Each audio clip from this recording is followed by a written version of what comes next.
Hello दोस्तों, आप सबका स्वागत है। आज हम एक मजेदार कहानी सुनेंगे।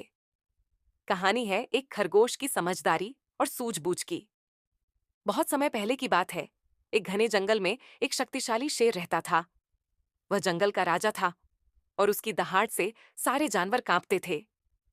जंगल के सभी जानवर उसकी सेवा में रहते थे और उसके क्रोध से डरते थे। सिंह अपने भोजन के लिए प्रतिदिन शिकार करता और सभी जानवरों को हमेशा भय बना रहता था कि सिंह का अगला शिकार कौन होगा। शेर पूरे जंगल पर अपनी मनमानी चलाता था। सभी जानवर बहुत परेशान हो चुके थे। सभी जानवर एक साथ बैठकर सिंह की समस्या का हल निकालने लगे। तब एक चालाक सियार ने एक योजना बनाई और सबको बताया। हम सभी मिलकर सिंह राजा के लिए भोजन की व्यवस्था करेंगे। हर दिन एक जानवर स्वेच्छा से सिंह के भोजन के रूप में जाएगा ताकि सिंह को शिकार करने की जरूरत न पड़े। सभी जानवरों ने इस योजना को मंजूरी दे दी और सिंह के पास जाकर उसे इस प्रस्ताव के बारे में बताया।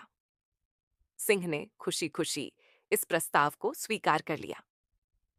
इस तरह जंगल के जानवर बारी बारी से हर दिन सिंह को अपना शिकार बनने के लिए भेजने लगे। पहले दिन हिरण गया, दूसरे दिन बंदर, तीसरे दिन जिराफ, और इस तरह यह क्रम चलता रहा। सिंह ने हर दिन आने वाले जानवर को खा लेता और अपना पेट भरता लेता। फिर एक दिन जंगल में रहने वाले खरगोश की बारी आई। खरगोश बहुत ही बुद्धिमान और चतुर था। वह नहीं चाहता था कि उसे सिंह खा जाए, इसलिए उसने एक योजना बनाई। उसने जानबूझकर सिंह के पास देर से जाने का निश्चय किया। जब वह अंत में सिंह के पास पहुंचा, तो सिंह बहुत गुस्से में था, क्योंकि उसे बहुत भूख लगी थी और वह लंबे समय से इंतजार कर रहा था। सिंह ने गुस्से में दहाड़ते हुए खरगोश से पूछा, तुम इतनी देर से क्यों आए हो? क्या तुम्हें नहीं पता कि मैं तुम्हारा इंतजार कर रहा हूं?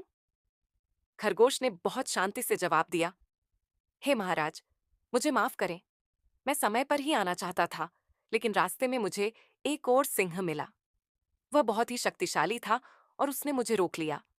उसने कहा कि यह जंगल अब उसका है और आप इस जंगल के राजा नहीं हैं। मैं किसी तरह उससे बचकर आपके पास आया हूं। सिंह यह सुनते ही बहुत गुस्से में आ गया। उसने दहाड़ते हुए कहा, कौन है वह दुस्साहसी? इस जंगल में कोई और सिंह नहीं हो सकता। मुझे तुरंत उसके पास ले चलो, मैं उसे सबक सिखाऊंगा। चतुर खरगोश सिंह को एक गहरे कुएं के पास ले गया। उसने सिंह से कहा, महाराज, वह सिंह इसी कुएं में छिपा है। वह बहुत ही डरावना और बड़ा है। आप खुद ही उसे देख लीजिए। सिंह ने कुएं में झांका और अपनी ही परछाई को पानी में देखा। उसे लगा कि कुएं में वास्तव में एक और सिंह है। गुस्से से भरा हुआ सिंह जोर से दहाड़ा और उसकी दहाड़ की गूंज कुएं से वापस आई। सिंह को यह लगा कि कुएं के अंदर दूसरा सिंह भी उसे चुनौती दे रहा है। सिंह ने बिना सोचे समझे कुएं में छलांग लगा दी और गहरे पानी में डूब गया। इस तरह चतुर खरगोश ने अपनी बुद्धिमानी से जंगल को सिंह के आतंक से मुक्त कर दिया। खरगोश की चतुराई से सभी जानवर बहुत खुश हुए। उन्होंने उसकी प्रशंसा की और उसे धन्यवाद दिया। सभी जानवरों ने उसे अपने नेता के रूप में मान्यता दी और खुशहाल जीवन बिताने लगे। इस कहानी से हमें यह सीखने को मिलता है कि बुद्धिमानी और चतुराई से बड़ी समस्या का समाधान किया जा सकता है, चाहे वह समस्या कितनी भी बड़ी या कठिन क्यों ना हो। बुद्धिमानी और धैर्य से किसी भी कठिनाई का समाधान किया जा सकता है। अहंकार और क्रोध से हमेशा नुकसान ही होता है। विपत्ति के समय में चतुराई का सहारा लेना चाहिए, न कि बल का। Please like, share, and subscribe.